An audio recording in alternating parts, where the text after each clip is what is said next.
My dad can be, it's a good way of putting it, he's on his phone, or he is a little bit all over the place sometimes, in a good way. But how attentive he can be in a plane and focused is pretty remarkable. He's a great pilot. He is probably the most careful pilot getting on into the aircraft. The most dangerous part of the trip with him is going to be getting to the airport. You know, Kevin is a very interesting fellow, and Dory is a saint, and those two things are connected. Kevin grew up in the football family, graduating from Putnam City High School in Oklahoma City. My dad was a high school football coach, and we grew up going to a lot of games.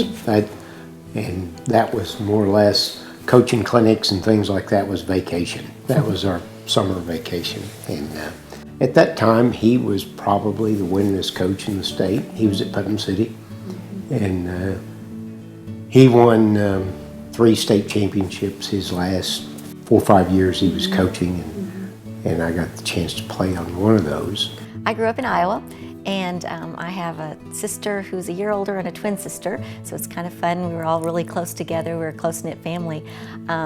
We did a lot together, whether it was work or whether it was play. As we were growing up, a lot of the things that my dad did in the radio business, he included our family in too. My dad owned radio stations, as well as he was a sportscaster. He was the voice of the Iowa Hawkeyes at the University of Iowa, and also did a lot of TV and radio across the state. Kevin got his degree from Cameron University in Lawton, Oklahoma on a football scholarship. He served on staff for the Fellowship of Christian Athletes for 3 years in Ardmore, Oklahoma, where he also met Dory. I know that she played golf at the University of Oklahoma and was the Big 8 champion while she was at the University of Oklahoma. And they met, I believe, subsequent to college, when they were both involved in FCA in Central Oklahoma. I called her and I said, "Hey, would you like to go to the rodeo out at the Carter County Free Fair?" She said, "I've never been to a rodeo." I said, "Really?" "No." I said, "Well, you ought to come to the Carter County Free Fair and you'd see the rodeo." Well, she didn't. I had a commitment with golf. She turned me down. She turned me down. And we dated, and he asked me to marry him then, and we lived happily ever after. Oh, yeah. And so people say, "Well, how'd y'all get in the radio business?" I said, "Well, I did it the old-fashioned way. I married into it. That's how I did it." So anyway, that's how we got started. After getting married, Kevin and Dory moved to Illinois and ran several radio stations there. They began their family and had 3 sons, Heath, Caleb, and Brent. My parents had been looking for several years ways to get back to Oklahoma. And at that point, in 1995, I believe, or 96, they bought the radio stations here in Bartlesville. Late, very late, like Christmas week in 96, or maybe the first New Year's week in 97, I forget. The Potters said, "We're buying 2 radio stations in Bartlesville, Oklahoma, and we would love for you to make the move from Illinois and be our on-site manager." At the time, they didn't have an immediate plan to move to Bartlesville, although I knew it was in the plans. So we came down and looked the community over, and with all the amenities, my wife said, "Sure, this is going to be a great move." Yeah, moving to Bartlesville was something that I was very against originally, just because I was born in Monmouth, Illinois. I was in the middle of the 8th grade, had been junior high, and had a lot of friends there that I'd known for a long time, and so I was actually pretty against actually coming to Bartlesville originally, and so in the end, it's turned out to be a really great thing for me and for my family. I mean, I met my wife here. She's from Bartlesville also, and it's kind of ironic that both of us actually moved here the exact same time. Even before we got here, I was involved with a Christian Women's Club and Women's Connections and Stonecroft Ministries in Illinois. And so I teased Kevin, one of the prerequisites about does Bartlesville have that same type of organization? Because I'd been so involved in it in Illinois, and they had one. And it was only a couple weeks later that a lady came to visit me at the radio station, and she said, "We've been praying for a new chairman for our group, and we think that you'd be just perfect for it." Might as well jump right in. She infuses her time, her energy, her finances, her encouragement, her voice and connections into that all the time. It wouldn't have survived without her, I'm sure. And she was vital in helping start jail ministry here. She was, from her connections, we got a foot in there, and that's still been going on for quite a few years now. And through that jail ministry, we really helped reach some lives. She kept saying to me, we need a regional speaker trainer. You need to come, to Stonecroft and do the regional. I said, Dory, I don't have time. But first she got me speaking, and now I'm a regional speaker trainer with her. And we do speaking together. So we have had some great fun times. Dory and I were out in the field together, and this calf was born, and Kevin took off. All was good. Well, it wasn't good. The rains were coming down, and there's a little creek kind of a thing going through their property, and Mama kind of pushed the calf into the water. And I had to jump in and rescue this calf. And what scared me to death, if you've ever been around a mama cow, it can be touchy. But Dory's out there talking to the cow. I don't remember what her name was, but the cow had a name, and she says, "It's okay." And I look over, and this cow's head is right here, and I said, "It's not okay. We're going to be in trouble." But we together got her out. It was heavy. It was over 100 pounds and soaking wet, and we were soaking wet, but we got it.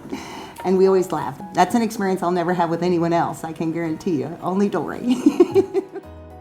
They truly love Bartlesville. They chose to come here, and God brought us here for a reason, and He's blessed us immensely in many ways. And I think my parents, I think they wake up each and every day, and it's how they can make the lives of the people we work with, the lives of community members, the lives of those less fortunate. How can we spread the love of Jesus, and how can we make this a better place to live? And I think that their work ethic, the pace that they set, explains it. You can just tell by watching it. We see them in so many places throughout the community because they're everywhere in the community. And I occasionally have to tell Kevin to slow down, and he says, "Well, yeah, I really need to." And then they just keep up a relentless pace. They're just in all facets of the community. We've grown Kevin and I've grown a real bond in our Friday men's Bible study that he and Donnie Story started 20 some odd years ago. And he is also probably one of the most avid supporters of FCA.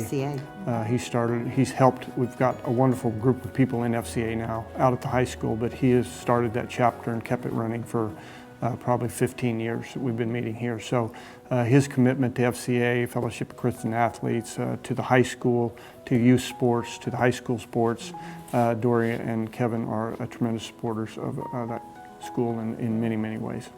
Kevin Potter and Dory are just two tremendous people to work for. I mean, you're not really working for them per se. If you're working with friends, you're working with family. And I think if there was one word that I could sum it up, it would be family. All of our staff, guys, they're hard-working people, and they believe in what we're doing, and they bought in, and we're not always the easiest people to work for at times. We have high expectations. High expectations, demand a lot, and Even the hours are long. The hours are long. 24 hours a day, 7 days a week, holidays, whatever. You've got to be there when news is happening or when things are going on. But I think, our staff, they are loyal, and they really understand, what our mission is in the community and in our place there, and they really try hard to fulfill that. He'll call you, and you'll answer. You go, "Hello," and he'll go, "Well," he'll have nothing to say. It was just time to call you. He calls you a lot. He calls. There's certain core of us that take him. Is it your week? Yeah, it's my week. All right, I'll take him for the week and give you a break, and you get the phone calls. How glad we are that God had brought you from the northern lands down here to be with us for so many years. And that is especially heartfelt from me. And boys, I love you all, and your girls. Kevin and Dory, it was a little intimidating when I first moved to Bartlesville, and everyone saying, "Oh, you're the Potter, you're the new Caleb's new wife." But thank you for allowing me to share in your last name and giving me and us and our family a legacy to look up to and to continue to build our lives around. I'm very thankful that we accidentally got to be friends. It's been one of the best things that's happened to my husband and I since we moved here, and to our whole family. And I appreciate you and your influence and impact you've had on our lives. And we love you very much, and we're very thankful to God for you. Mom and Dad, congratulations. Thank you for setting a godly example of what it's like to be wonderful parents, community members, bosses, and congratulations on tonight, and thank you for all that you've done. I can't imagine the last 25 years without being part of your family. Thank you so much for what you've done for me, what I know you do for the family, and for the community of Bartlesville and the surrounding area. Do it as long as you want to, and then have fun. We love you, Grandma and Papa.